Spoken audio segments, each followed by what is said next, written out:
We are live. Good day, good evening, good morning, good whatever it is in your neck of the woods. Lee Hayward here with the Total Fitness Bodybuilding video chat for Friday, December the 1st. And I want to welcome you to our video chat. First video chat of December. 2023 is coming to a close. All right, let's see if this is coming through loud and clear. Hopefully it is. Again, just getting everything set up on my end with regards to audio and video. So if it is coming through loud and clear, if you can hear me, if you can see me, and all that good stuff, please just let me know loud and clear in the comment section. Be much appreciated. Thank you, Lee. Good stuff. All right, well, let's get this show underway. So first off, I want to welcome you. Nice to have you joining in for our video chat. And the way these chats work is I'm going to be hanging out here for the next hour, answering questions and topics of discussion that you have related to fitness and nutrition, health and wellness, any specific challenges when it comes to building muscle, losing fat, or reaching your personal fitness goals. Anything along those lines, feel free to type those questions and topics of discussion into our chat window, and I'll do the best that I can to help you out over the course of our video chat. And this is something that I've been doing for multiple years now over the Total Fitness Bodybuilding YouTube channel, and we get some good conversations through these live Q&A. But at the same time, I want to kind of set some expectations. Like, even though I've been involved with the fitness industry and helping people for literally since I started this back in 1997, I don't claim to have all the answers. I don't claim to be a know-it-all. So if there's a question that you're asking and I don't feel qualified to answer it, then I'm not going to blow smoke up your butt and give you a BS answer or anything like that. I will tell you if I don't have the answer, but I will try to do my best to recommend you to someone who can help you in those situations. So again, if you do have any questions, type them in. And if I can help you, I will. If not, then I'll try my best to point you in the right direction to somebody who can. Because I do have quite a large network of colleagues in the fitness industry in various areas. So if I'm not the person to help you out, I should be able to find someone who is. All right, so we got a few people joining in loud and clear. Appreciate it. Thank you much. Awesome. We got John joining in again. Steve is joining in. Okay, some questions there. I'm going to get to those questions momentarily. So again, for those of you who are brand new and wondering how this works, type your questions and topics of discussion into the chat window. So we're streaming from Facebook as well as YouTube. So on YouTube, there should be a chat window to the side of the video, the live chat. On Facebook, it's probably in the comment section below. So you can post your questions. Either one is fine. It'll come through on my end. Good stuff. All right. A couple of questions came through in advance, and I just want to quickly address those. And that's something that you can do. For those of you who are regulars, you probably know that I do this from time to time. But if you have any questions and topics of discussion, and maybe you can't make these live Q&A, you can post your questions in advance. So let's see. There was one. I know Andrew had one. Who else? Somebody. Let's just see. Where was it? I got one from Andrew. Andrew is a regular. But somebody else posted a question. I'm trying to find where it is here now. Shoot. And it was a good one. Shoot, I'm trying to find it. Where is it? No, it's not that. I had the question in my messenger, and of course, then I got a bunch of messages come through since then, and now it's I've lost it. Oh shoot, I'll try and find it again. But anyway, here's one question. I'm going to address this one right away. This one is from Andrew, and he's saying, Lee, I was wondering if you could answer a question for me on your video chat today. It says, I'm currently doing a bodybuilding split routine of chest one day, back the next, and then have a rest day, legs, and then a shoulder day, and then an arm day, and then a rest day. It's working great. I just have one really lagging movement that I can't seem to improve in, which is the lateral raises. It says I do 5 sets, slow and controlled with light weight, but no matter what, I can't add reps or weight. I'm doing them after my pressing movements. Should I do lateral raises first instead when I'm fresh? Maybe add some more raises halfway through the week. All right, that is a good question, and this is a common one that I get from a lot of my personal coaching students who's going through the Muscle After 40 Blueprint program, because one of the exercises that we usually program into workouts are side lateral raises. It's an awesome movement to work the side head of the deltoids, but it's an isolation exercise, and it's a very strict isolation exercise, and it's a movement you're not going to be making big jumps in weight with that exercise. In fact, once you get to a certain point with isolation exercises like side lateral raises, you're probably going to be using the same weight for quite a while, right? Even advanced bodybuilders get to the point where they kind of plateau in those exercises. And it's not that they're doing anything wrong. It's that these are such small exercises. The weights being lifted are so light that you just can't be making progressive overload week after week after week. Like, there's a big difference between doing 20-pound side lateral raise versus doing a 200-pound squat. Like, percentage wise, it's 10x, right? So you could probably add 5 pounds to your squat and keep going, and that's a big compound exercise. But you're not going to be adding 5 pounds to your lateral raise and keep going, because it's just too big of a jump.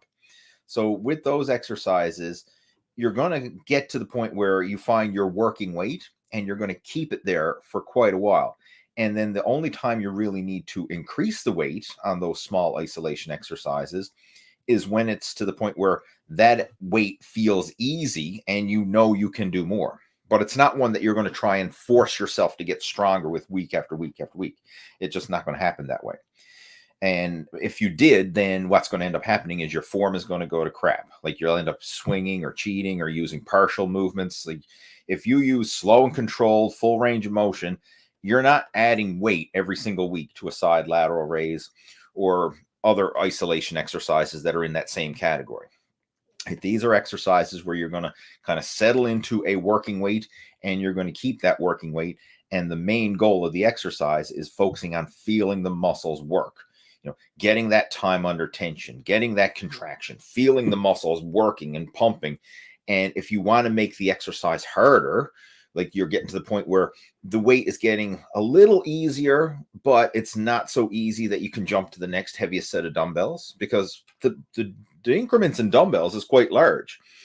I mean, most gyms, you go up by 5-pound increments.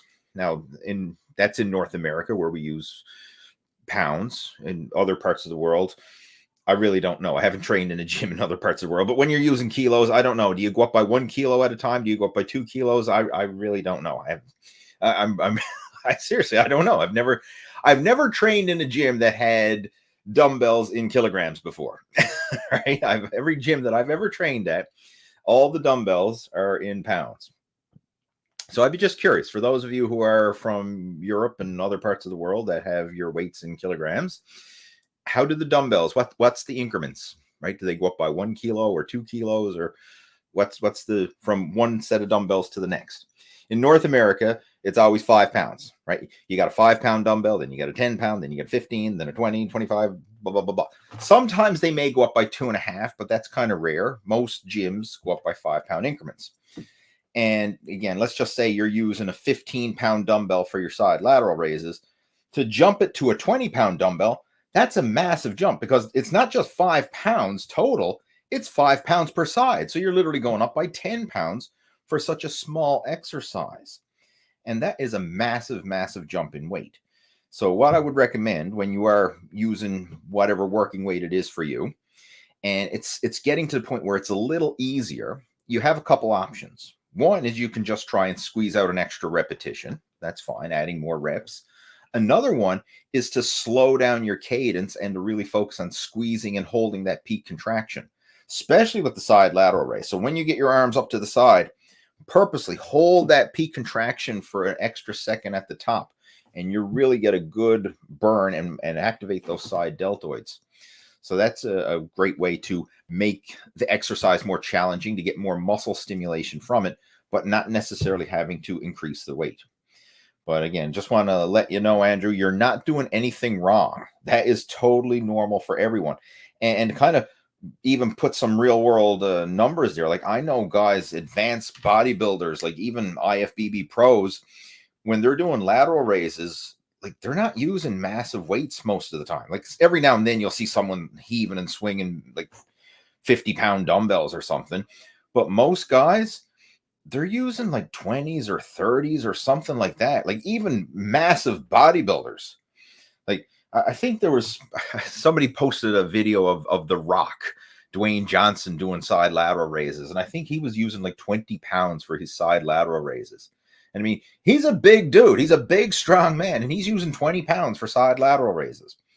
I mean, for me, when I get up, that's my max. I use 20 pounds for side lateral raises. And that's a struggle. And I've been using that same weight for years. Like it's not an exercise that I get progressive overload on and I'm going up week after week after week. It's just such a small movement and such a small muscle that you really can't progress. Once you're beyond the newbie gains and you got that out of the way, you're going to kind of settle into a weight that's just your working weight for that exercise. Now, you can still make gains in your other movements, like your shoulder presses and your shrugs and in different rows and big, heavy compound movements. But those isolation ones, a lot of them are going to they're going to stay the same for the most part. And the only time you need to increase the weight is when it feels easy and you're like, you can lift more, like you're not getting enough muscle stimulation from the weight you're currently using. Then you up it to the next set of, the next heaviest set of dumbbells or whatever. But that's a common question that I get asked from a lot of my coaching students, and you're not alone with that, and you're not doing anything wrong. Just want to clarify that. All right, let's see what else we got there. I'm trying to find, again, I had another question there it bugs me because I told this person when I was chatting with them through Messenger, I said, yes, I'm going to answer your question today, and I can't find the friggin' Messenger chat we had. Oh, there it was. Andrew posted a question. He's saying, found it. All right. If Andrew, if you're watching this, I'm answering your question. He said, question for your Q&A. What are your thoughts on pre-workout supplements? All right. Pre-workouts. These are probably one of the most popular supplements out there. And they're basically a variation of a caffeine and other stimulants, but caffeine is like the main ingredient. That's the the workhorse, and then there's all kinds of other things added in to just kind of amplify the stimulant effect. There might be different amino acids in there, whatever. Sometimes they might have creatine or beta alanine or something like that. And there is a time and a place for them, but my personal experience with pre-workouts is I find it's just overkill. Especially the caffeine. I find most of them these days just have way, way too much caffeine. And even though I do consume caffeine in moderation on a regular basis, I just find it overkill. Like some of them have like 300, 400, even as much as 500 milligrams of caffeine, which is just off the charts insane. For me, my pre-workout of choice that I have is I'll just have a regular black cup of coffee. And I find that is enough caffeine. But I will have some other supplements along with that to kind of get the benefit of the pre-workout, if you will. So one that I like to take, I will use creatine on a regular basis. Now, creatine doesn't have to be a pre-workout. Creatine is just something that as long as you take it regularly, it's going to work. As long as you have adequate creatine levels in your system, you'll get the benefits. It's not a timed supplement. It's not like caffeine where, it kicks in and you can feel it and then, it dies off afterwards. Like creatine, once your system is saturated with creatine, you'll reap the benefits. It's not a timed supplement like caffeine or anything like that. So I usually just take my creatine in the morning when I take my vitamins. I just take it once a day. But one that I will take ideally before a workout, and I find it's helpful, is I like to take beta alanine. And I just buy the pure beta alanine powder, so I'll use that. L-carnitine is another one that I like to use as well.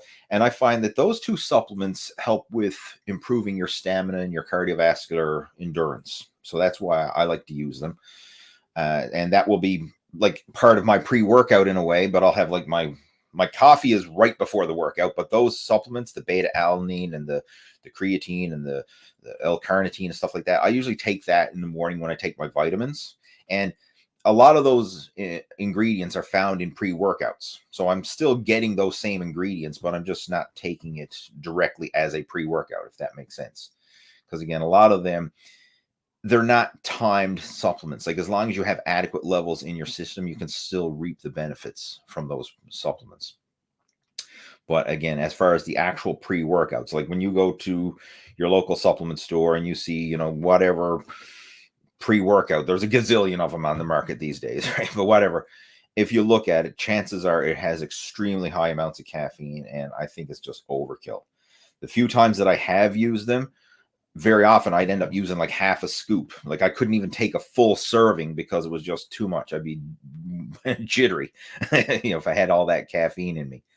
So I'm just personally, I don't even bother buying them anymore. I get enough caffeine just through a good old cup of coffee, and it's something that I enjoy. I enjoy drinking coffee, right? In fact, right now I'm having a cup of coffee, a decaf cup of coffee, right? I drink my caffeine in the morning, but I have my decaf in the PM because I just like the taste of the bean. So I'm having a nice cup of decaf coffee.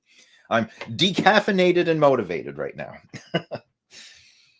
But again, hopefully that helps to clear up the pre-workouts. Now, I'm not saying that they're bad or anything like that. I mean, I know some people do like them, but it's one of those supplements that it's easy to have too much of a good thing. And what very often happens is people use them initially and they're like, man, this is awesome. I got energy and bursting off the walls. And then after a while, you start to build up a tolerance to it, and it's not going to have the same kick. And then very often, people get to the point where they need the pre-workout just to bring themselves up to maintenance level of energy. And that's one of the problems with high amounts of caffeine is it can quickly go from a stimulant to now you're kind of dependent on it. And it's just bringing you up to maintenance, and it's not even increasing your energy anymore. So I like to be very conservative, and sometimes I'll even go on a caffeine detox, you know, where I really drop it down. But I find if I keep myself to like 1 to 2 cups of coffee a day, real coffee that is, and then, you know, if I want any more than that, I drink decaf. I find that keeps my caffeine sensitivity in that neutral zone where I can reap the benefits of it, but it's not overkill, right? It's in moderation. And that's something that you should try and moderate it, because I've known a lot of guys who've become addicted to caffeine. Like I literally have a friend of mine I know, a while back, he was consuming up to 2,000 milligrams of caffeine a day. Like he was having pre-workouts before his workouts. He was drinking coffee. He was drinking energy drinks, and it was just insane. But when he added it all up, it was like 2,000 milligrams, which is just like a heart attack waiting to happen, right? Is insane. And he got to the point where that wasn't even giving him energy anymore. That was just bringing him up to maintenance where he could just get through the day. Like, it's insane how you can start to get dependent on it. So he had to go on a big major caffeine detox after, just to kind of normalize himself, because it stresses your body, stresses your adrenal glands and everything else. And it's, you know, it can be too much, can cause a lot of problems. So you definitely want to be careful with that. All right, let's jump in. We got some live Q&A coming through here from our viewers. Much appreciated, guys. Steve is joining in. Steve's a regular over on the Total Fitness Bodybuilding Facebook group. And for those of you who haven't joined yet, if you're on Facebook, just do a search for Lee Hayward's Total Fitness Bodybuilding, and you'll see a group, Lee Hayward's Total Fitness Bodybuilding, and you can click a request to join the group, right? And do it, you know, and even, hey, friend request me, right? Let me know that you watch these live Q&As and you'd like to be part of the group, and I'll invite you to our private Total Fitness Bodybuilding group where we can keep the conversation going throughout the week. All right, so Steve's got a question here saying, every winter I get depressed and lose size. I rebound in the spring, but any advice on how to minimize my losses? I feel so down, don't have motivation to eat enough. Sometimes I wish I never had motivation to eat enough. I have the motivation to eat too much, but again, I don't want to downplay your thing. I mean, that's a serious thing. You know, you're feeling that seasonal depression. Seasonal. What's the proper term of that? There is a term for it, but it's basically, I know Steve, I mean, he lives in Newfoundland where I live, and we're up north. We're in Canada. So it gets dark early in the wintertime. Like, the sun sets shortly after 4 o'clock. So, you know, it's dark, and that lack of daylight can really mess with you. And what I would recommend, if possible, Steve, get outside so you're getting some natural sunlight in the daytime. Now, for me, I love to get outside, either walking or bike riding or whatever. I even bike ride in the winter. I got a fat bike and I ride it in the snow. I put studded tires and I go fat biking in the snow. In fact, that's what I was doing today. I went out in the midday, fat biking in the snow. Had an awesome workout, but I'm getting some of that natural sunlight, getting that what you need, what we're being deprived of. Because I know a lot of guys, especially people who are working the typical like 9-to-5 jobs, they're waking up in the dark and they're coming home in the dark. They're at work when it's daylight, so they're not exposing themselves to any natural sunlight, and that can really mess with your whole system and make you feel down and depressed and just you feel crap, right? Because you're living in the dark, literally. So if possible, get outside for some natural sunlight every day. Even if you got to go outside for a walk on your lunch break or something, that will make a big difference. Another thing you could look into as well, it's not the same, but it can kind of be an artificial substitute. Tanning beds, right? Getting that UV light. I mean, I know it's not quite the same, but it is better than nothing. Like, I would much rather, if I've done this myself, I noticed like when I was getting ready for bodybuilding shows, that's one thing that I used to do is use the tanning bed or the tanning salon, whatever you want to call it. And I found that does make you feel a little better, because even though it's not the natural UV light outside, at least you're getting some artificial UV light and the exposure, and it does make a difference. It's not the same, but it's the next best alternative. And anybody who has like pets like reptiles or snakes or lizards or something like that, and you keep them in captivity inside, very often you actually buy these artificial UV lights, kind of like what you would get in a tanning solarium, and you put that in their cage so that they get that sunlight and the benefits of that UV light that they need, right? That's when I was a kid, I had a pet iguana, so I know this stuff, right? And it makes a difference, right? It makes a difference with an animal in captivity, but it also makes a difference with us, because sometimes we're animals in captivity, especially if you're stuck at a job all day long and you can't get outside. So that might help a little bit. Supplementing with vitamin D3. If you're not already doing so, you definitely want to do that. In fact, you can get the D3 and the K2 combo, which is even better because the K2 helps the absorption of the D3. And D3 is the vitamin that we get when we're outside in natural sunlight, right? That's the sunshine vitamin, as they say. So if you're not supplementing with that, start supplementing with that. Especially, I do it year round, but I bump it up in the wintertime. Right. So that can make a big impact as well. Because chances are, if you're feeling down in the wintertime, it could be that lack of sunlight, lack of D3, all that stuff is just getting you down, literally. So those are some things that can certainly help. And,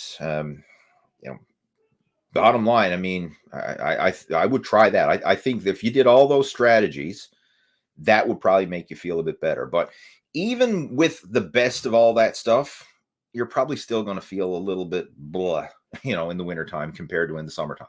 Like peak of summer when it's warm and you're getting outside and the days are long and, you just feel good, right? You do. The wintertime when it's cold and the days are short and it's dark and blah, you just kind of don't feel as good, right? That's normal. So I think everybody kind of goes through that to a degree. But again, the strategies I mentioned should help to minimize, that depressed, crappy feeling you're getting and just make you feel more motivated. All right, who else we got there? Eagle Eye John says, Lee, on a seated shoulder press, what's the right incline angle? Please. I read not straight up position though. Experiment. I'll be honest. I very often when I'm doing shoulder presses these days, I stand. I like to stand for my shoulder presses because it engages more of the core and it just keeps your body in that natural neutral position. Press straight overhead, right? I just like doing a standing press. But if I am going to do a seated press, it's almost vertical. It's not quite vertical, maybe angle back ever so slightly, but it's pretty straight. One of the common mistakes you see a lot of guys make, especially guys who like to press a lot of weight and they're kind of ego lifters is they angle the bench back and then they arch, they're arching their chest and arching their back and everything else. And what they're basically doing is they're turning the shoulder press into an incline bench press, right? Now, there's nothing wrong with doing the incline bench press, but if you want to do an incline bench press, then do an incline bench press. Don't turn your shoulder press into an incline bench press, right? Make it a shoulder press. So you want your body to be as upright as possible, right? While maintaining a natural curvature in your lower back and all that. But it shouldn't be angled back so far. Now, when it's angled back far, you're going to lift heavier weight because, again, you're engaging your pecs and you're turning it into a bench press versus a shoulder press. Like you should be pressing to the side of your head. That is a shoulder press. If you're out here pressing, I'll show a side. Like if this is your shoulder press, sorry, dude, that's a bench press, right? Shoulder press should be in this angle, right? Alongside the head. Now, if you are using a barbell, you'll have to kind of like clear your head. It kind of goes in that arc motion when you're doing the barbell shoulder press. But if you're using dumbbells, you can literally have them right to the side of your head and press over. So that's what you want to be focusing on, right? Make sure that you're pressing up in a straight line and not angled back so you're turning it into an incline bench press. What else we got there? Terrence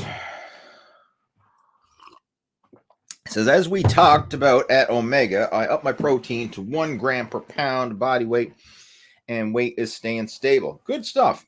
And Terrence, he trains at the same gym that I do, Omega Health and Fitness, and we've been shooting the breeze up at the gym a few times. He came over and introduced himself to me, said, hey, I watch your video chats. And I said, cool, right? Thanks for reaching out. Nice to chat. Nice to meet you in person. So we've been having a few chats up at Omega Health and Fitness. He usually works out around the same time that I do, in the morning. Get her done. But anyway, good, because that was one of the things we were talking about. Is he made really good progress, but when we started talking about nutrition, protein intake was on the low side. And one thing that I was mentioning here, and this is something that I talked to a lot of my personal coaching students about, as you get older, you need more protein, not less. And most people do the complete opposite. Like most people, as they get older, they eat less protein, partly because they probably don't have as big of an appetite, but they just feel like, well, I don't need it anymore. I'm getting old. What do I need all that protein for?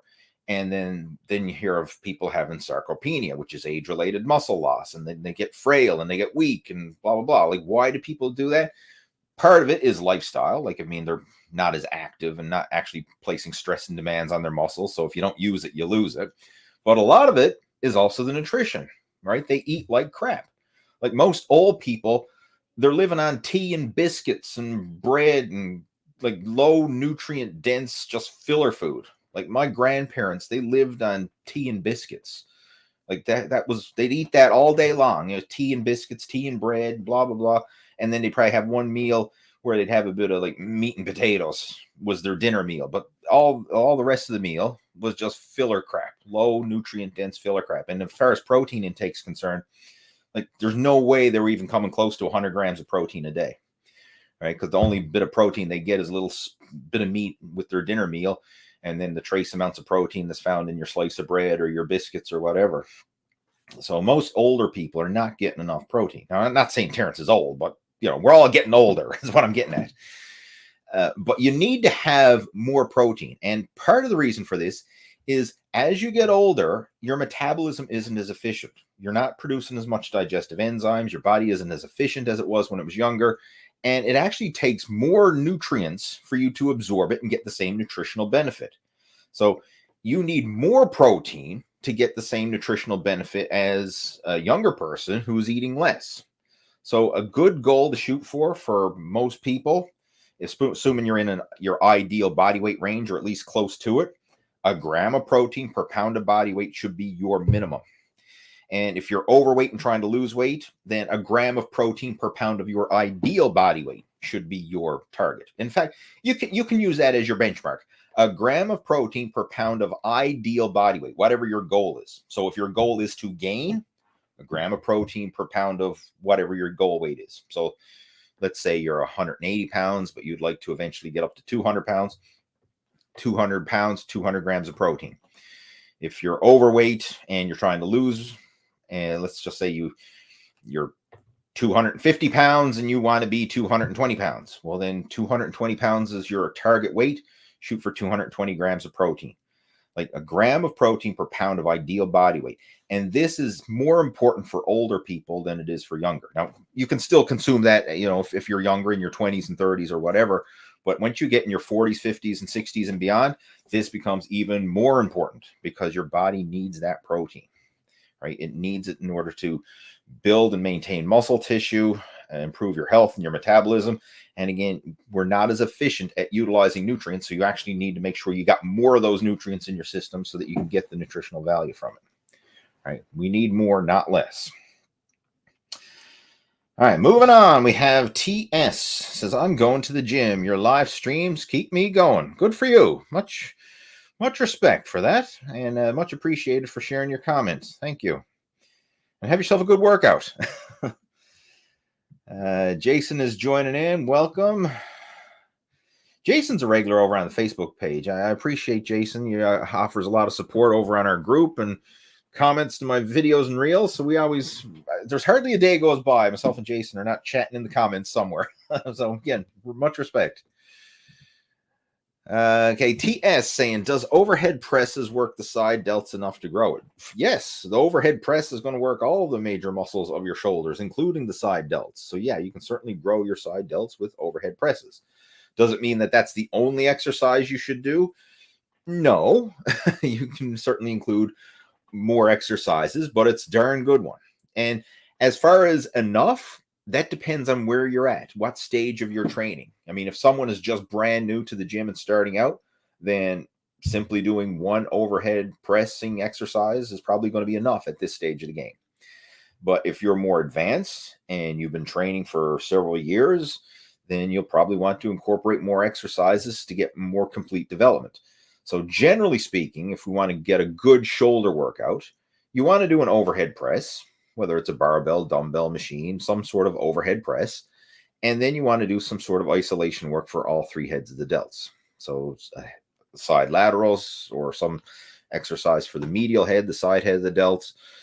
You want to do some sort of rear delt exercise, whether it's a rear delt fly, band pull aparts, face pulls, something along those lines.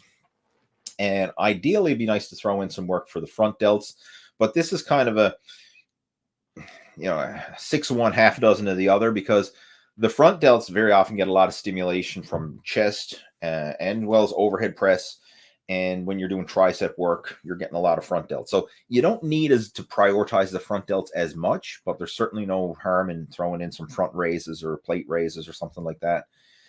And then, of course, you want to do some work for the traps. And if you did that, overhead press, some isolation for all three heads of the delts, along with some shrugs, you got your whole upper back shoulder complex covered, right? That would be a good, complete overall workout.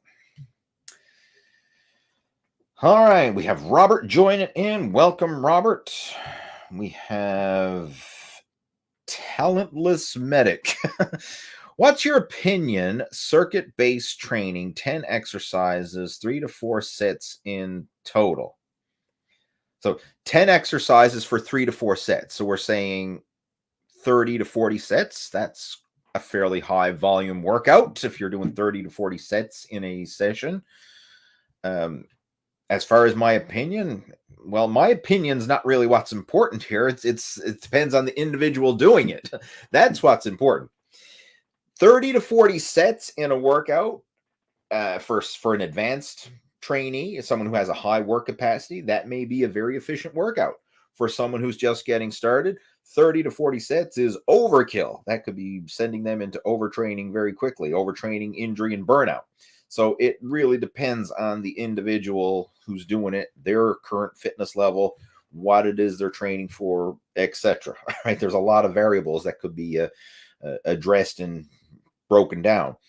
But as far as circuit training, I like circuit training. I do. Like, you could, whether you set up, like, there's different ways to going about it, whether you have 10 exercises set up and you like literally do one set of each and kind of do it in the true circuit fashion. Or maybe you just kind of do a cluster of exercises. Like, usually the way I like to pair up my exercises, because if you go into a gym, like it's very unlikely you'll be able to hog 10 pieces of equipment and then say, like, nobody touch these 10 pieces of equipment because I'm doing my circuit, right? So I'm hogging 10 pieces of equipment until I complete 30 or 40 sets. Like, unless you have a private gym or home gym or something, that's probably not going to go over well. But if you are at a commercial gym, public gym, you could probably hog a couple pieces of equipment and get away with it. Like, I like to pair up agonist and antagonist movement patterns. So I'll probably do like overhead press and overhead pull and superset them back and forth. And then do a horizontal press and horizontal pull and superset them back and forth. Leg extensions and leg curls, superset them back and forth. Bicep curls and tricep extensions, superset them back and forth. So that's how I usually pair up my workouts. So I'm not really hogging everything, but I'll do some agonist and antagonist opposing movement patterns, and I'll do a total body workout in that fashion. All right, that's usually the way I go about it, and I like that style of training. But it really depends on the individual and what it is you're training for, and your goals and your fitness level, and of course the environment you're in. Right, as I mentioned, you're probably not going to be able to hog 10 pieces of equipment for a full circuit in most gyms, especially during rush hour. All right, what else we got there? Thomas is joining. He said, Lee, just wondering if you've ever noticed that shorter guys are often stronger than big guys. For example, a guy built like Mr. T could be stronger than a guy built like Dwayne Johnson. It depends. You're like, I will address this because I know where you're coming from, and shorter people who have their leverages are different. So someone who is shorter and stockier is generally going to be really good at pressing exercises. So if you take someone who's got short arms, thick torso, they're probably going to be very powerful with the bench press just because the leverage is in their favor. Whereas someone who's taller and longer arms, longer limbs, they're probably going to struggle with the bench press because they got a lot further to press that weight. But vice versa, someone who's taller and longer is probably going to be better at pulling exercises, where someone who's shorter is probably going to suck at pulling exercises because the leverages are now the opposite, right? Longer arms are more advantageous when you're doing a deadlift. Shorter arms are not. Vice versa. Short arms are advantageous when you're doing a bench press. Longer arms are not. So it depends on the situation and depends on the type of exercises. In the greater scheme of things, just from overall pure brute strength, tall guys are the strongest. And I'll give you a prime example of what I mean by that. Look at the world's strongest man competitors. Anyone who competes in that, like world's strongest man, the Arnold's classic strongman, any of those world-class elite level strongman competitors, these guys are giants, like well over 6 feet tall and massive.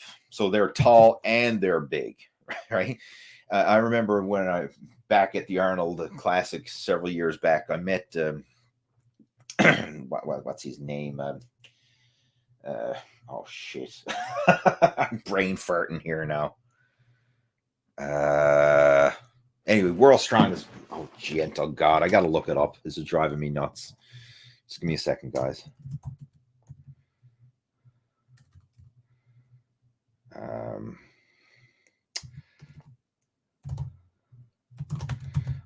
It's Brian Shaw. That's what I'm trying to say. Brian Shaw, world's strongest man. I knew his name was Brian, but I was just saying, what's his last name? Brian Shaw, world's strongest man. And we had a picture taken together. In fact, I'm going to see if I can find it. Just like, the guy's absolutely massive. And I'm not sure exactly what it is, but he's like 6'8" or 6'10" or some ridiculous. Like, he's massive. That's all I can say. He is freaking huge. And here I am, 5'6", right? So when I stood up next to him, I mean, he made me look like a child in comparison, right? Just a pure monster of a man. But again, world's strongest man at 6'8" or whatever the heck he is, some ridiculously tall. Where is that? I just want to see if I got that picture. I'm going to share my screen if I can find it there. Where was it? I can't find it there. But anyway, the whole idea of short guys being stronger than tall guys or vice versa, it depends. It depends. A lot of times in powerlifting, you will see some short guys are really good, especially in specialist lifts, like again, bench press specialists or something like that. But more often than not, when you're looking at pure overall strength, the tall guys tend to rule out more often. I can't find. Let me just see if I can find on Google. Do me a Google search.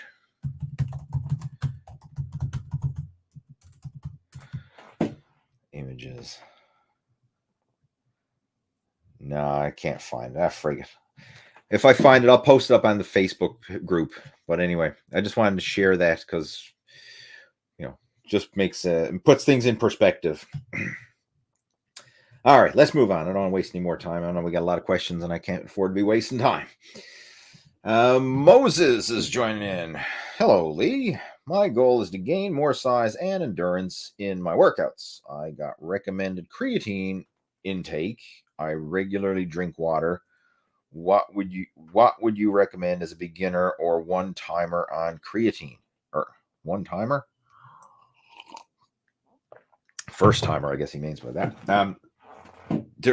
Creatine is one of the most simplest supplements to take. And the companies and the label over complicates it. You just take maintenance dose, like 5 grams a day, and just that's it. Like, don't overthink it. Don't worry about it. Just take 1 serving a day, which is usually 5 grams. Most creatine products, that's what they are. And start off at maintenance and just keep taking maintenance. Some people recommend the loading phase, which, don't get me wrong, loading can work, meaning it can get the creatine in your system and saturate your system faster. But at the same time, what's the rush? Right? Seriously. And when you go loading, so you never had creatine at all, and then all of a sudden you're slamming back like 30 grams of creatine a day. So you go from 0 to hero, right? Overnight. You dive into the deep end before you can swim. It's just overkill. And what often happens is it causes stomach upset, and it could cause cramps or bloating or anything else. Like, you don't know how your body's going to respond to it if you've never ever taken it before. So I wouldn't recommend someone that never took creatine before to just all of a sudden start slamming back 30 grams a day. Just start off with 5 grams a day and just let your body absorb it, tolerate it. And over the course of a few weeks, you will naturally top up your body's creatine levels and reap the benefits that creatine has without causing any stomach or distress or bloating or irritation like that. So start off at maintenance and just let it build up gradually over the course of a few weeks, and then just keep it going. That's it.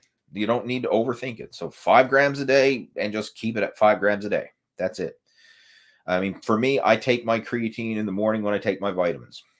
So I usually have my breakfast, and after breakfast, I go get my vitamins, and I'll take out, my multis and my B vitamins and my D3 and all that stuff. I take out all my vitamins there, and then I get the creatine out of the cupboard and I take it all together, right? I just take it all there after my breakfast. 5 grams a day, simple. No more to it than that.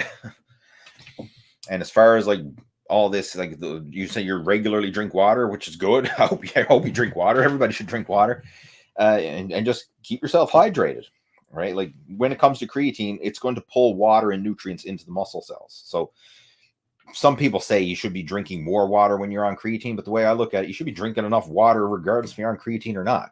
Like, don't let yourself go dehydrated because you're not taking creatine. Like, water is essential. A hydrated cell is a healthy cell. So you should be drinking water regardless if you're consuming creatine or supplements or anything. Like, water should be the foundation. Like, drink enough water so that you're adequately hydrated.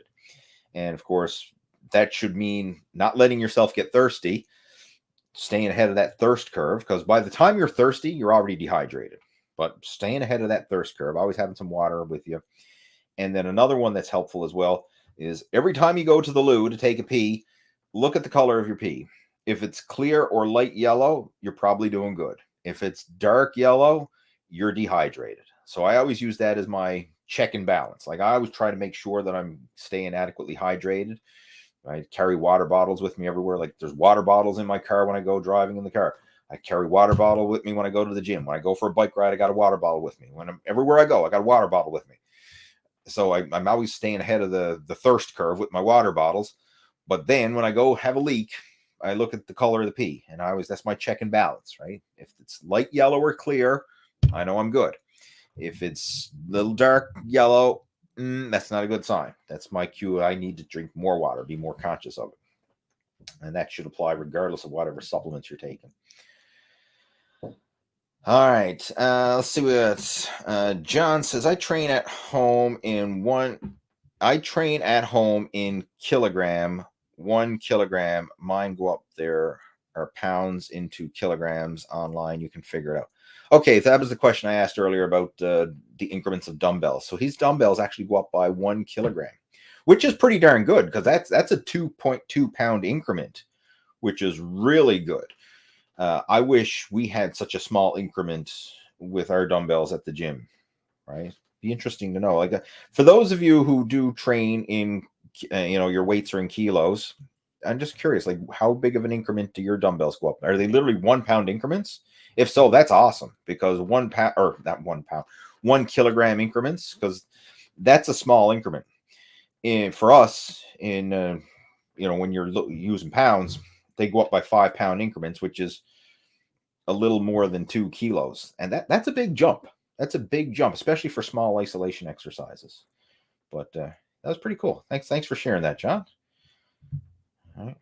But I wonder if that's unique to you because you're saying you're training at home and your home gym weights go up by 1 kilo increments. But I wonder about, what the standard commercial gym, do they all have weights?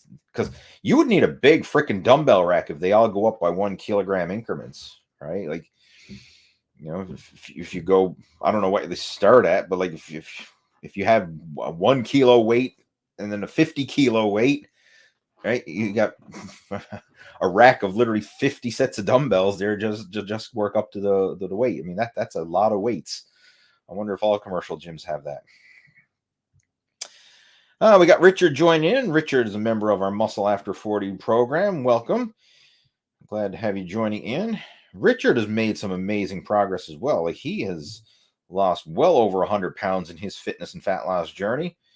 Definitely on his way to becoming, well, he's already a success story, but becoming a bigger success story. All right. So again, much respect for you joining in. We got Scott joining in. Says, I've been using the gym at work because it's just way more convenient. The only downside is I only have 40 minutes max to get my workout in. You think it's doable to get a full body workout in? This is a unique situation, but it is definitely worth it, and it is definitely doable. What you'll have to do here, Scott, is instead of having your full workout that you would normally do as if you were going to the gym on your own with no time constraints, you have to be doing abbreviated workouts.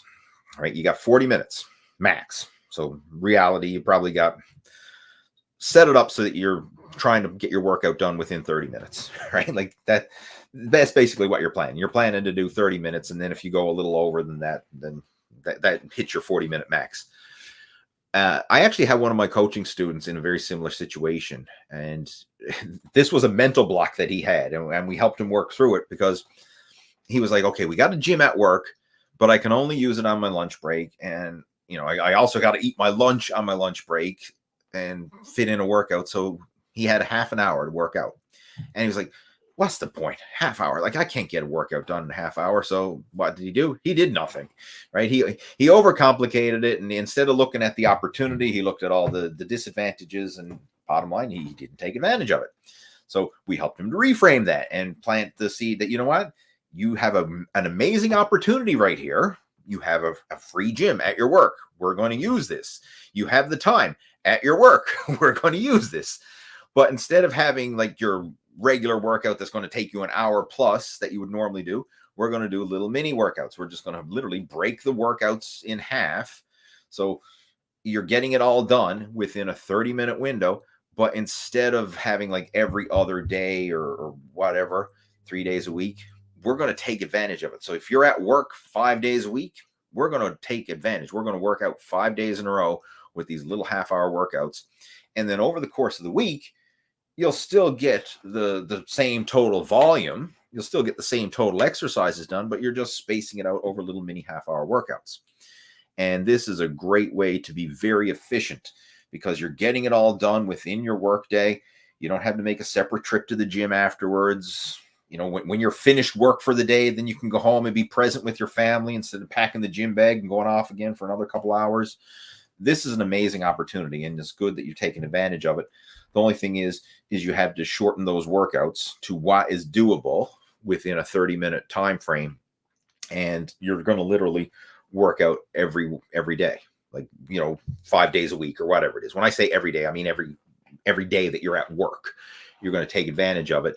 And that's not a problem. Like, some people get a big hang up, like, oh my God, aren't you supposed to have rest days?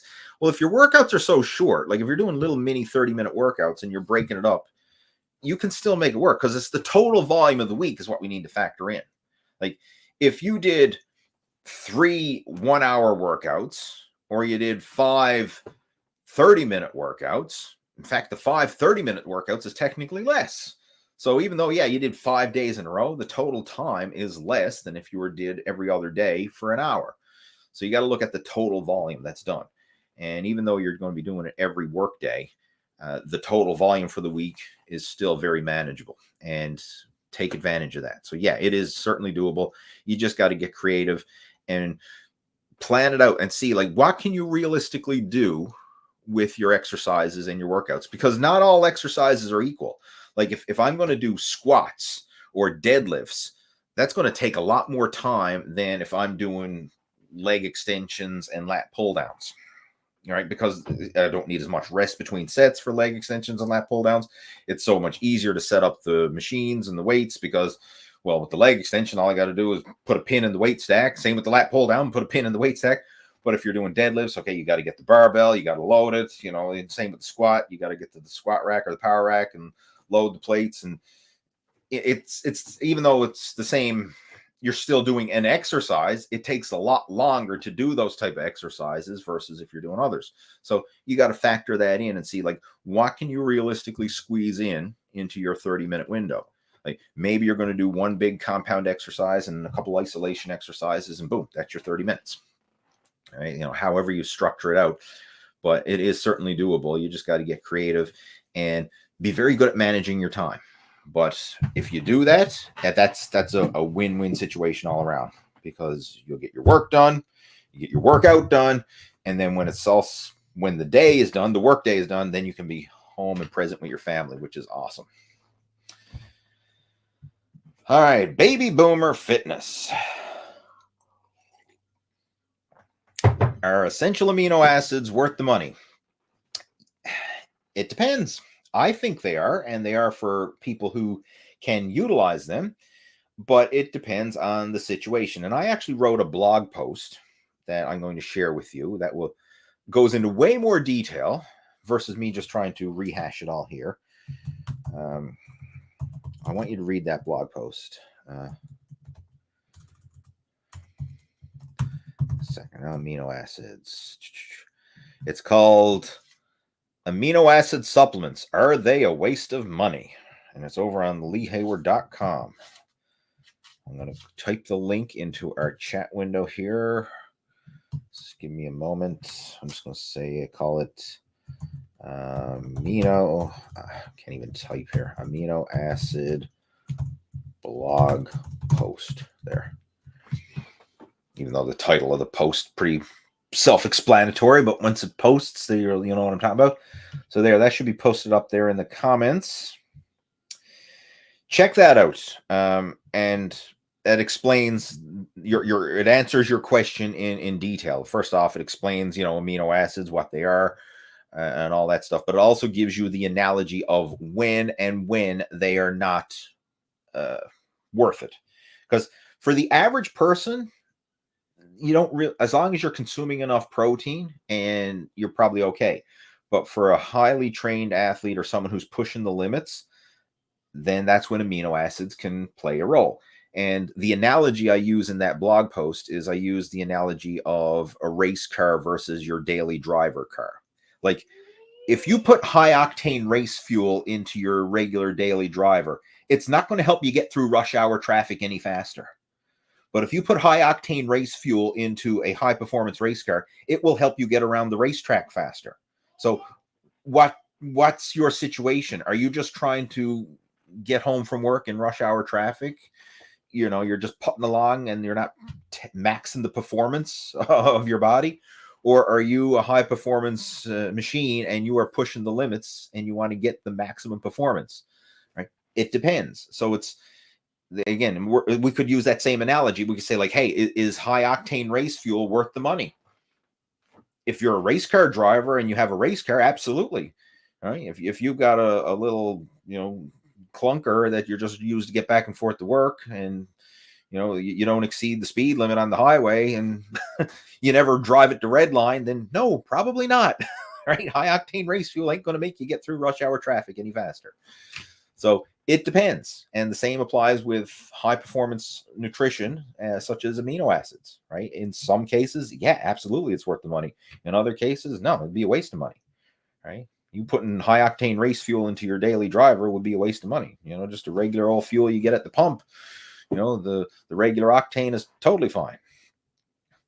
So it depends. And again, read that blog post because it'll go into more detail and explain it all out for you. Where else were we now? I lost my space. Lost my spot. Neil's joining in. Neil's a regular to our chats. Joins in every week. Says, I want to know what's your current routine for warm-ups before your workout and stretches after your workout. Body feels so tight and pumped after every workout. It's hard to wear clothes after. Dude, what kind of pump are you getting? And what are you doing after your workout if it's hard to wear clothes? You're not leaving the gym in the nude, I hope. Right? Wow. Okay. First off, I don't experience that. I can never say I've been so pumped that that it's been uncomfortable to wear clothes. Maybe I will. I don't know. Right. But I haven't experienced it yet. A sample of my workout. I actually posted a video a while back that covers a typical current workout routine, including warm up as well as cool down and stretching and all that. So what I'm going to do there, Neil, is I'm going to share that link so you can go check it out. Where's it to? It's a second now. Give me a momento. It's called Full Program Muscle After 40 Total Body Workout. What I'm doing to keep fit and healthy. Just a second. I'm going to share that link now. If you go to my YouTube channel, it's in my videos. Posted it several months ago, but I'm going to share the link there now because you asked. So my current workout routine. I'm just going to say that that covers warm up, the workout, as well as the post workout stretching. Done there. So you can go check that out after our video chat. All right, who else we got joining in? We have Dylan. Good day, Lee. First question. Based on the clients that you've coached over the years, which training stimulus, for example, lightweight, heavyweight, low reps, extra sets, blah, blah, blah, did the majority of their calves respond to the best? I'm aware that genetics play a role to a certain degree, and I'm looking to bring up my calves. All right. You're absolutely right. When it comes to any body part, but especially the calves, genetics play a big role. You either got them or you don't. I mean, that applies to pretty much any body part, but especially the calves. Like I've seen some guys, like even pro bodybuilders, who have chicken legs calves. Like there's just nothing there, right? They could have shoulders and chest and back and arms and boom, like they built like a brick shithouse from the waist up, and even massive quads too.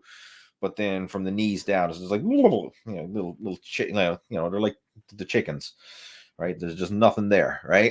It's just bone. So yeah, sometimes genetics plays a massive role, right? You can't deny that for sure. But as far as the stimulus, The thing that makes the biggest difference with the calves is not so much, the lightweight, the high reps, heavyweight, low, blah, blah, blah, like all that. It's how you're training them. And when you're doing calf work, a lot of guys do these little mini short. I'm just going to move your question here so you can see me. A lot of guys do these little mini calf raises. Like they're not going for a full stretch in the bottom and they're not getting a full peak contraction. They're kind of just bobbing in the middle in that mid range. And when you're bobbing in the middle in that mid range, you can probably handle a lot of weight, right? You might max out the stack on the calf raise machine. I would much rather you take a lighter weight and go through an extreme range of motion, an exaggerated range of motion. So you're letting your heel sink all the way down on that foot plate and stretching out your calves in the bottom. Hold that for a second and then come right up onto the balls of your feet. Squeeze the calves hard at the top. Hold that for a second and then just alternate in between these extreme ranges of motion. So that extreme stretch in the bottom and that peak contraction at the top. And slow tempo, like stretch, hold it for a second. Peak contraction, hold it for a second.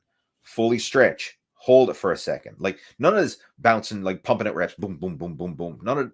Slow it down and really focus on the extreme stretch and the extreme peak contraction because that's where the calves are not accustomed to being.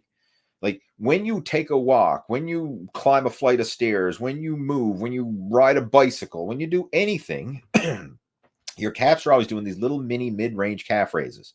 Every time you take a step, you're doing a little mini mid-range calf raise with your body weight. So they're a very tough, dense muscle. Even if they're not very big, they're still a tough, dense muscle. And they're used to doing those little mini mid-range calf raises. So in order to stimulate the calves, you got to provide that unique muscle stimulation. And they're not used to the full stretch and they're not used to the full peak contraction. So if you do your reps in those ranges, that's where you're going to get maximum muscle stimulation. And I would recommend keeping the weights light enough so that you can use that extreme range of motion, get the full stretch, get the full peak contraction, and then just use progressive overload from there. And with the calves, they're a small muscle, so it doesn't take a lot. I mean, you're going to train them. There's two basic calf exercises you're going to do. You want to do a standing straight leg calf raise, and then you want to do a seated bent leg calf raise. That's the two major ones. If you cover that in the full extreme range of motion, full stretch, full peak contraction, you're stimulating all the areas of your calves, right? Like that's the key things right there. And just as far as the progression, start off light and just go through the traditional progressive overload, like just try and better what you did each week. Try and do a little better than you did the week before, whether it's adding an extra 5 pounds to the stack, adding an extra repetition, adding an extra set, being a bit more strict with your form, more time under tension, something. But you want to try and just provide ongoing muscle stimulation. Now, of course, it's not going to happen every single week, but over time, you want to have that progressive overload built in there. Another thing you want to really focus on, too, is the frequency. Like the calves are such a small muscle. Do a few sets of standing calf raises, do a few sets of seated calf raises, done. Take a day or two off, do it again. Like as you build up to it, like you could literally train your calves 3 days a week, right? And in this fashion, right? Like just Monday, Wednesday, Friday, or just any 3 non-consecutive days and do them in this fashion. And it doesn't take much, but it's just that consistency. So you stimulate, rest, recover, grow, stimulate, rest, recover, grow, stimulate, and just keep that frequency going. And the big thing, of course, is the consistency over the long term, right? You're not going to see results in the matter of a few workouts or even a few weeks, but if you keep hammering them, day after day, week after week, month after month, year after year, they're going to start to adapt. And again, your genetics are ultimately going to determine how big your calves get, but regardless of your genetics, improvement is always possible. So that's what you want to focus on. But yeah, I mean, I've seen you're asking about that. There was another video I did a while back at the Critical Bench compound. We did a whole calf training special video. I'm just going to copy that link and post it in for you. It's called 5 Best Exercises to Grow Stubborn Calf Muscles. Full workout critical bench. Just a second now, guys. I'm going to type that link in there into our chat. So it's just going to call this calf workout. Boom, and there's the link. So you can go check that one out after the video chat. So everybody got some homework to do. We got some videos to check out after this video chat. All right, I'm going to get ready and clue it up shortly because we're already gone over the hour mark. But there is a couple questions I do want to address before we clue it up. We've got David joining in, and David is a member of our Muscle After 40 Blueprint. Welcome, David. Glad to have you joining in. He says, that's why I love living in the South, Georgia. Downside is the heat. Love the sunshine. Yeah. Yeah, so I think you were talking about when I was mentioning about Steve earlier, when we're up here in the north where it's getting dark earlier, and it does it certainly has a downer on your mood overall unless you take precautions. David's got a question saying, standing barbell press pumps my shoulders like crazy, even the side delts. I totally agree with that. I love the standing shoulder press. That's something that I've really worked on over the years, kind of perfect my form, because you got to get the form down. And for a while, the biggest mistake I was making with all shoulder presses, especially barbell presses, but pretty much all shoulder presses, is I was leaning back, as I mentioned earlier, and I was turning them into incline bench presses. Right? Even when I was doing the standing presses, I was arching my back so that my chest and body was basically in the same position as it would be if I was doing an incline bench press. And I remember the person who pointed this out to me. It was several years back. I was down in Tampa, Florida, working out, and Elliot Hulse. Some of you may remember Elliot. I mean, Elliot still pumps out YouTube videos. I actually watched a couple of his videos the other day. But he was the one. I was doing some standing shoulder presses at the gym there. I'm not sure if we were at the strength camp gym or we were at another gym at the time. But anyway, we were working out together. And he came over and he just nudged me. He said, dude, you're doing an incline bench press. And I'm like, what the hell are you talking about? Like, there's no bench here. I'm standing up and I'm doing a shoulder press. And he said, no. He said, look at your body. He said, the same position as if you were doing an incline bench press. So sure enough, he's the one who pointed it out to me and taught me how to do a proper standing shoulder press, right?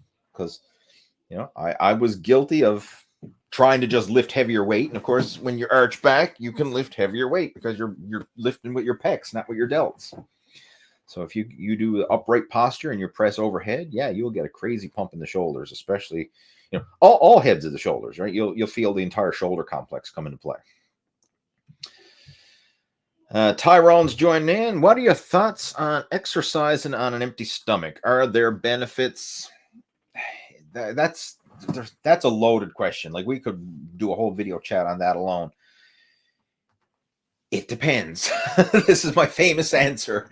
It depends. What's your definition of exercise? Like, how long is the exercise and everything else? Like, if you're doing a short workout, there's nothing wrong with doing a short workout on an empty stomach before breakfast, right? Like, that's fine. If you're doing a bigger workout, and you're really going to start to burn a lot of calories and deplete your glycogen stores, you need to fuel that workout. And I'll just share some of my own personal experiences with it. Are there benefits? Yeah, there are benefits. One, the whole intermittent fasting thing, time restricted feeding, and then exercising in a fasted state, it does help to tap into burning stored body fat, right? I know there's controversy about it. Like, some people say it does, some people say it doesn't, but bottom line, you can tap into burning stored body fat at an accelerated rate if you train in a fasted state, because you don't have a lot of anything else in your system to be utilizing for energy. Your blood sugar is low, your insulin levels are low, everything. It's easier for your body to start releasing fatty acids and tapping into stored body fat in a fasted state. However, there is a downside to that as well, in that your strength, your exercise performance, and your recovery can be hindered because of that.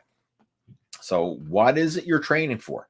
If it's just pure fat loss / weight loss, yeah, you can make an argument that doing some fasted exercise, empty stomach exercise can help. Like, the big one that a lot of bodybuilders do or have done is a fasted cardio. And when I say fasted cardio, it's usually a short cardio session, like half hour to an hour at most. That's like an hour would be the max, is what most people would do in a fasted state. But very often it's probably even just a half hour, or sometimes even less. Sometimes it's only like 20 minutes. But a little bit of exercise in that fasted state just to kind of bump up the metabolism, and increase insulin sensitivity, help your body to uptake the nutrients that you eat when you do eat afterwards. So a short workout in a fasted state can be advantageous from a fat burning point of view without many drawbacks. But if you're going to be doing a big workout, like you're going to be doing a big heavy weight training workout, or you're going to be doing a big cardio session, you want to fuel that workout ideally, right? You want to eat and train for performance. And this is something that really became apparent to me as I've gotten more serious into endurance training, because long distance endurance, nutrition is the secret to sustaining that long distance endurance, to keeping your strength and stamina up for multi hours. You can't do you can't run a marathon on an empty stomach. Right? It ain't going to happen. You're not going to go ride 100 miles on a bicycle on an empty stomach. It ain't going to happen. Like, you have to fuel, right? You have to keep your body topped up with energy. Pre and intra workout nutrition is critical. But if you're doing a little short workout, an hour or less, you'll have enough glycogen stored within your system to fuel that. And that's basically, that is the big determining factor of whether you eat or not eat before your exercise, is how long and how hard is that exercise going to be, and also what it is you're training for. Again, if it's maximum fat loss, there is I'm getting tongue-tied. There's advantages to doing some fasted exercise. If your goal is maximum performance or maximum muscle gain, don't do it. Right? You don't want to be training in a fasted state and risking breaking down lean muscle tissue and just creating that catabolic state. Right? You want to eat so that you're training and fueling for performance. So again, we could elaborate on this and go into a lot more detail, but that's kind of like just a quick scratch the surface answer. What else we got? And I'm just going to address this to Tyrone as well, and for anybody who's watching, if you want to elaborate on any of the questions that we just started talking about, because I know sometimes when I start answering a question, I might leave you with more questions than you came in with. Once you learn a little bit, then you realize there's more to learn. And now, wow, okay, I want to learn more.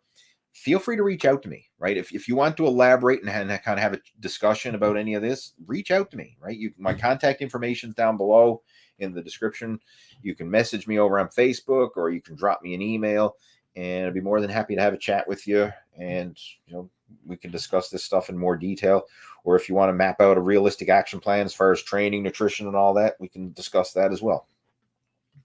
But yeah, feel free to reach out to me if you want further clarification on anything that we were talking about here today. What else we got there, guys?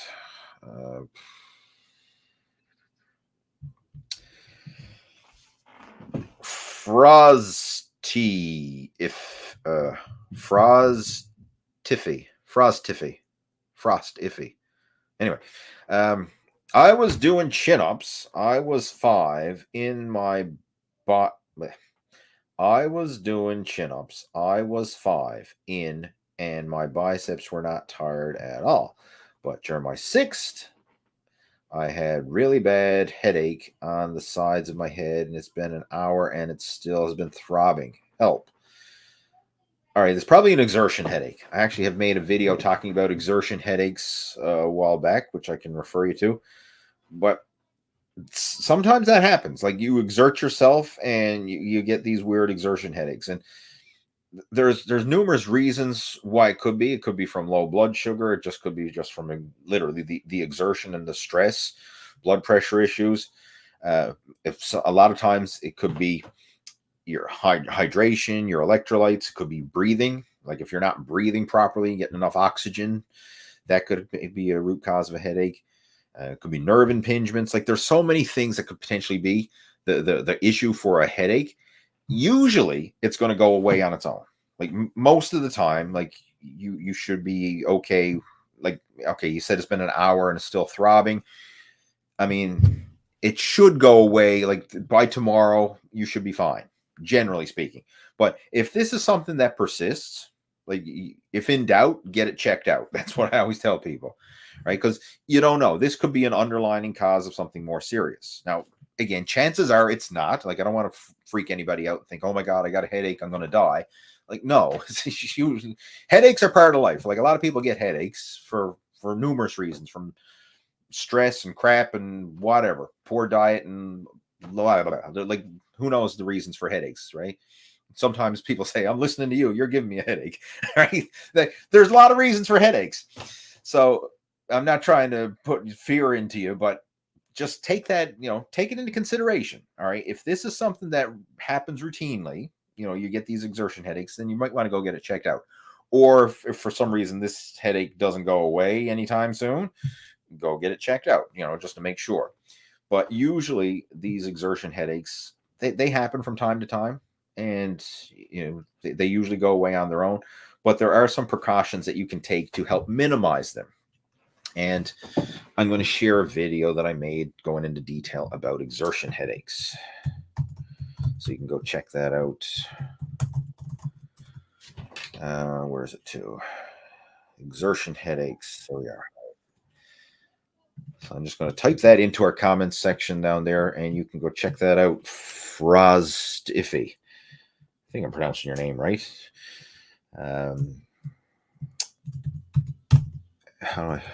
Exertion. I'm trying to spell exertion now. Headaches. There we go. Video. Boom. Exertion headaches video.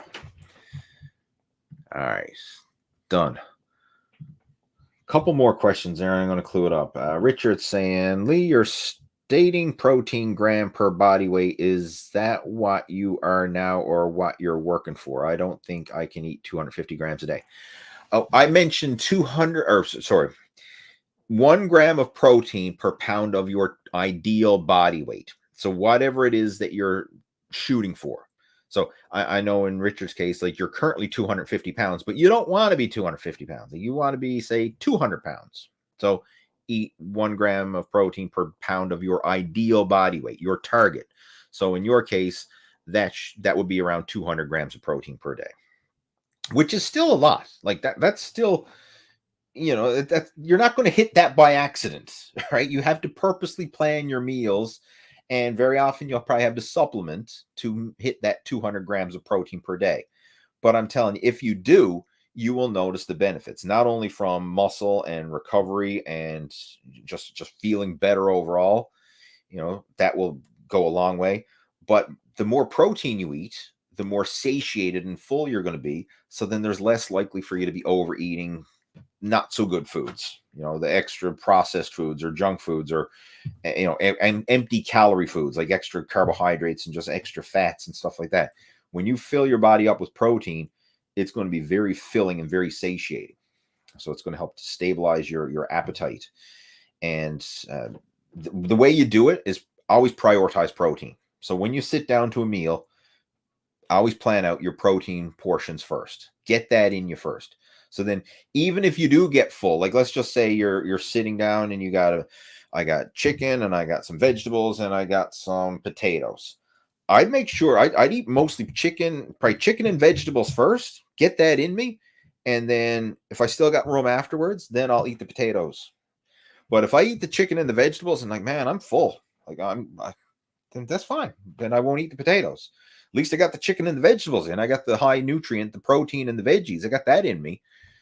I mean, if I don't meet all the carbs, that's okay, especially if you're training for fat loss, right? So get the high nutrient foods in, your protein, and then your veggies, and then you fill up on your carbohydrates afterwards, right? That'll help you to prioritize the protein and make sure that you're getting it in. Whereas what a lot of people do is they either eat everything in balance or they eat their favorite foods first. Right? They fill up on mashed potatoes and then they don't have any room for the chicken afterwards or whatever, So make sure you're eating the high protein, nutrient dense foods first so that you get that in your system, and that'll help you to meet your protein intake needs. Okay, what else we got there? I do 1 set to exhaustion per exercise when I work out. I feel I have received more growth when doing this. Do you know why? It's working for you. When it comes to all these different styles of training, whether it's high intensity, which is basically what you're talking about there, or it's a high volume, or it's whatever, any type of different style of training. Like there's numerous styles of training out there, from powerlifting programs to bodybuilding programs to athletic performance programs. They all work. Like anything that you do consistently is going to work. The problem is it's not going to work forever. So every program you follow, whether it's a 1 set to failure program like you're doing, or if you're doing a high volume program, or if you're doing a 5x5 program, or you're doing a West Side barbell, you know, uh, dynamic effort, max effort workout program, or progressive overload powerlifting program, or CrossFit, or God knows what, whatever you're doing, like you're working out, whatever program you're following, you will get results from that initially. Your body's going to adapt to that program that you're following. In the process of adapting, it's going to grow. You're going to get bigger. You're going to get stronger. You're going to see results. But eventually, it's going to plateau. Adapt, grow, plateau. I mentioned this numerous times before. Anybody who's a regular, you've heard me say this. Every program is going to eventually go through this phase of adapt, grow, plateau. Once it starts to plateau, meaning your progress is going stale, right? Meaning you're not seeing the same gains, or even feel like you're losing gains. Like that's usually the way a plateau works. Is like it'll come up to a peak and then it'll start to dip down. So I'll give you an example. Like you're gaining, your bench press is going up, it's going up, going up. I set a new personal record on my bench press, and I was like, oh man, I'm struggling to lift the same weights that I was previously, and now I can't even lift the same weights that I did 2 weeks ago. What the hell's going on? I'm losing muscle. And everyone starts to freak out. It goes in that curve. Once it starts to plateau or even start to dip down, that's your cue to change it up. Provide some unique muscle stimulation. And how you provide the unique muscle stimulation at that time really depends on what kind of training you were doing leading up to that. So if you were doing a low volume training, 1 set to failure, maybe the complementary program that you would do after you plateau with this would be a higher volume program to provide more volume, more time under tension, and provide unique muscle stimulation in that avenue. Vice versa, if you were doing a high volume program before this and then plateaued, and then you switch to a higher intensity program, i.e. 1 set to failure, that could be the new program that provides that unique muscle stimulation to get you to start to adapt, grow, and plateau all over again. So if let's just say before this, Tyrone, you were doing high volume, 20 sets per body per whatever type of workout, and then you decided to do this 1 set to failure, this is unique muscle stimulation for you. Now it's something like, whoa, I'm growing again. Right now, I'm starting to adapt. I'm starting to grow, and I'm making all kinds of gains. Right, this feels awesome. But eventually, even this program is going to hit a plateau. I mean, it might be a few weeks, might be a few months. I don't know how long, but eventually, it's going to hit a plateau. When it does, you have to be aware of that, and then take the initiative to provide some unique muscle stimulation to start that whole process all over again. And this is where being aware of this in advance, or even working with a coach who's aware of this and can help to guide you through, can really help. Because a lot of times people are just winging it, and they're like, I followed this program and it used to work for me. It's not working anymore, but I'll just keep trying harder. And then they're just like beating their head against the wall, not getting any results, but they're still beating their head against the wall because it used to work. If I keep trying, eventually it'll probably work again. No, sometimes you need to change the approach. Just because it worked for you 6 months or a year ago or 5 years ago, doesn't mean that that's the right program for you now at this stage of the game, right? Your body is constantly changing and adapting. You're constantly changing and adapting. The training stimulus has to change and adapt as well. But again, every program goes through adapt, grow, plateau. So right now, you're in the adapting and in the growing phase if you're feeling you're getting more growth from this. So that's good. Keep doing it. As long as it's working for you, as long as you're enjoying it, as long as you're seeing gains, keep doing it. Ride that wave of momentum for what it's worth. But once that wave starts to crash, be willing to change and hop on a new wave, right? Try a new style of training. William saying, do you prefer 1 1 pound body weight or lean body weight, body fat. My, blah, blah.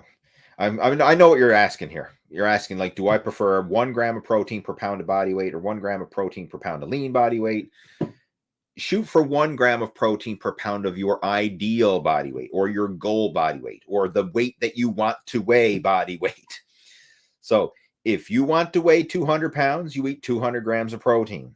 If you want to weigh 175 pounds, you eat 175 grams of protein. Whatever you want to weigh, that's what you shoot for. And realize, like, this is still a ballpark.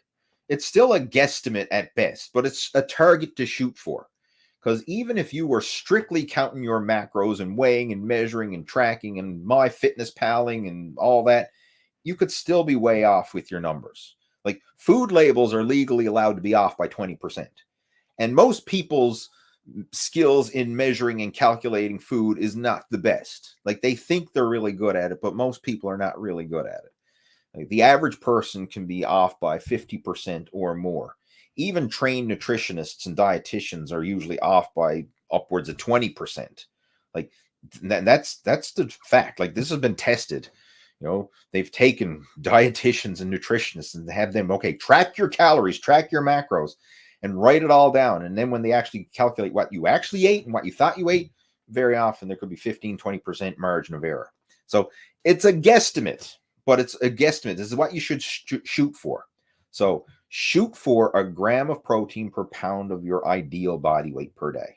Like, and don't overthink it. Like, some days it's going to be higher, some days it's going to be lower, but as long as you're kind of in the ballpark and you're averaging that over the course of the week, then you're on the right track. Like, for example, like, if you want to weigh 200 pounds and you know you're only getting 100 grams of protein a day on a good day, that ain't enough. Right? Eat more. Vice versa. If you you're eating way too much, like, it's pretty rare for people to eat too much protein, but some people do, especially if they're, just psycho and slamming back supplements like they're going out of style. If you're eating way too much protein, that's overkill, right? Now, again, that's very rare, but I have seen it happen, and I've done it for a phase. I remember a while back, I was going through, like, trying all kinds of crazy shit back when I was younger, and I was going through a phase where I was like, I'm going to force my body to grow. I'm going to force it to bulk up. And I went through a phase where I was eating 2 grams of protein per pound of body weight per day. So I weighed at the time, like, I was 225 pounds and I wanted to be a 250 pound bodybuilder. So I was eating like 450 grams of protein a day. Like, I was literally shooting for 100 grams of protein per meal for a while. Like, eating lots of food, washing it down with a protein shake and all of that. Like, it was terrible. Like, I just felt bloated and like, it didn't last long, but that's the extreme. Like, people who are consuming way too much protein, that's the extreme and the oddball of the world. But most average people, they're just way under. Like, it's very rare for the average person to consume too much protein. They're usually consuming not nearly enough. So the general rule of thumb for most people is to eat more protein. Right? But again, the 1 gram per pound of ideal body weight per day is the target to shoot for. All right. I'm going to get ready to close this. Holy crap, guys. It was an hour and 28 minutes. I know there's still more questions coming through, though. Yeah, there's way too many questions here. Holy crap. Like, there's literally... There's way more questions than I have time. So for those of you who are jumping on board and posted your questions and I didn't get around to it, I do apologize. But what I am going to offer in exchange for not answering your questions here, you can message me and I'll do my best to answer your questions through Messenger or email. So again, if anyone wants to reach out to me, just open up the description below this video and you can reach out to me. I have my email address there as well as my Facebook account. So if we're not friends on Facebook, friend me up and you can send me a message through Facebook Messenger and we can chat through there. And in the meantime, if you enjoyed this video chat and got some value from it, please hit the thumbs up button. That helps. And subscribe to the Total Fitness Bodybuilding YouTube channel if you haven't already done so. And stay tuned because next week I'll be back again with another live Q&A. Have yourself a great one. Have yourself a great weekend and look forward to talking to you next time. Take care Over and out.